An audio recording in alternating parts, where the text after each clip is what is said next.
Il y a une aventure du personnage qui est un programmeur informatique qui a l'air relativement heureux dans sa vie, mais qui tout à coup, une chanson, un moment, quelque chose enfoui en lui dans les arcanes de sa mémoire réapparaît, puis donne vie à tout à coup une autre réalité, puis lui permet même de rentrer en contact avec son passé.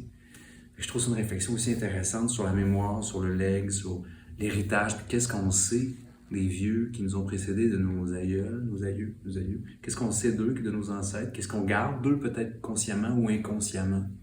Puis je pense que le personnage, il fait cette réflexion-là. C'est pas tragique, mais ça fait « Oh, est-ce que ça va trop vite? Est-ce que je devrais prendre le temps, des fois, de m'arrêter puis faire qu'est-ce que je fais, moi? » Et mon objectif, au tout début, c'était plus une mise en corps du texte, mise dans le corps d'Étienne, du texte, qu'une mise en scène. Comme je n'avais jamais fait de mise en scène, je me suis dit, je vais commencer par faire une mise en corps. Je vais lui rentrer ça dans le corps, puis on va voir où est-ce que ça nous mène.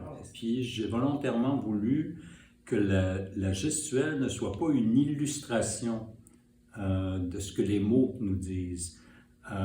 Donc on a comme deux registres parallèles et j'espère que le public va être sensible à ça. J'espère que la gestuelle plus abstraite, par exemple, à certains moments, force une différente écoute chez le spectateur.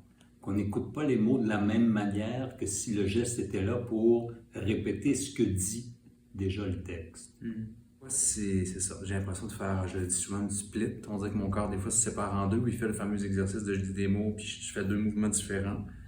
Mais tranquillement, tout ça, je pense, j'espère être en train de trouver son organicité, puis d'exister sans que j'aille à y penser, en fait. Que le corps raconte la même histoire, ou une histoire parallèle avec ce que les mots ou le personnage vit, mais qui est en accord, du moins. Et le fait est qu'on est tous les trois en marge de nos pratiques. Dans le sens, moi, je ne suis pas du tout metteur en scène, je suis chorégraphe. Étienne n'est pas danseur.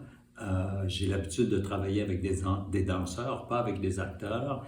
Puis Tristan, c'est pas un auteur dramatique, donc c'est pas quelqu'un qui écrit pour la scène. Alors on s'est retrouvé avec un texte magnifique, très littéraire, et que je devais mettre en scène avec Étienne comme interprète. Alors, on était en danger. On était susceptible de prendre le champ, n'importe quand. On l'est encore. Mais on a tous appris quelque chose. On a tous... et ça s'est fait de façon extrêmement sereine, en se disant, ben, on a tout à découvrir, puis on a pris le risque de la découverte aussi. Ouais. Et c'est très satisfaisant. Et il y a aussi le fait que c'est un spectacle solo, donc un acteur qui prend la scène pendant 55 minutes, c'est très impressionnant. C'est un exercice périlleux et c'est à la fois, ça fait peur et en même temps c'est extrêmement excitant. Et pour toi et pour les spectateurs aussi. Je pense qu'il y avait quelque chose qui était très intéressant là-dedans. Pour moi, et j'ose espérer pour les spectateurs, puisque le personnage fait un espèce de voyage intérieur, ben, j'ai hâte de voir là, que les gens viennent. Et venez nous voir, venez, mais on a un goût que cette petite salle-là soit pleine de vous et que vous veniez avec moi, puis qu'on vous rentriez dans l'histoire avec moi, tu sais.